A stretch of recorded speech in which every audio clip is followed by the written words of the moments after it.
சொல்லுங்க, உங்களை எவ்வளவு பேருக்கு தமிழரசன் அவர்களை பற்றி தெரியும்? எனக்கு தெரிஞ்சு இப்ப இருக்கிற இளைஞர் சமுதாயத்துக்கு அவரை பத்தி தெரிஞ்சுக்க வாய்ப்பு இல்ல. இருந்தாலும் பரவாயில்ல, இந்த வீடியோ ஃபுல்லா பாருங்க, அவரை பத்தி தெரிஞ்சுக்கலாம்.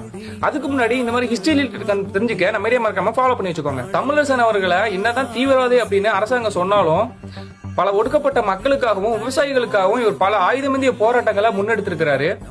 இவர் பாத்தீங்கன்னா கடலூர் மாவட்டத்துல தான் பிறந்திருக்கிறாரு. கோயம்புத்தூர்ல அவர் இன்ஜினியரிங் முடிக்கிறாரு. என்னதான் அவர் படிப்புக்கு ஏற்ற வேலை கிடைச்சாலும் ஒடுக்கப்பட்ட மக்களோட கஷ்டங்களை பார்த்து அரசியல்ல குதிக்கிறாரு. அரசியல்ல முதல்ல நக்சல் பாரி அப்படிங்கிற இயக்கத்துல அவர் ஜாயின் பண்றாரு.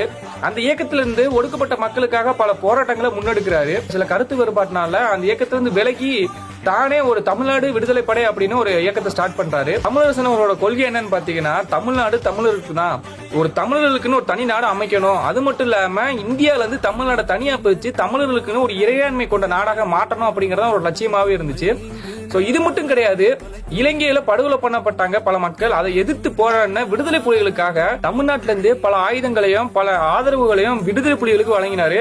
விடுதலை புலிகளோட ஒரு நட்புறவுல இருந்தானே சொல்லலாம்.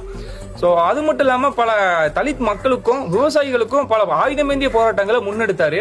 இப்படி இருக்கையில கரெக்டா செப்டம்பர் 1ஆம் தேதி அப்போ இவரோட இயக்கத்துக்கு நிதி தட்டுப்பாடு ஏற்படுது. அந்த நிதி தட்டுப்பாடை சரி பண்றதுக்காக அரியலூர்ல இருக்கிற ஒரு பேங்க்ல கொள்ளையடிக்க போயிருக்கிறாரு. இந்த பேங்குக்கு வெளியில் நடந்த ஒரு கலவரத்துல தோழர் தமிழரசனும் அவர் கூட போன 4 பேரும் இறந்து போயிடுறாங்க. வெற்றிமாறன் இயக்கத்துல வெளியே வந்த விடுதலை அப்படிங்கிற ஒரு படத்துல விஜய் சேதுபதி அவர்கள் நடித்த கதாபாத்திரம் இவரோட வாழ்க்கை வரலாற்றோட ஒன்றி போயிருக்கு அப்படின்னு சில பேர் சொல்றாங்க.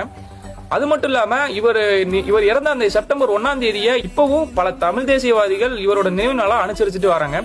சோ இவரை பத்தி என்ன நினைக்கிறீங்க அப்படின்ட்டு மறக்காம கமெண்ட் சொல்லிட்டு மறுபடியும் மறக்காம ஃபாலோ பண்ணி வச்சுக்கோங்க.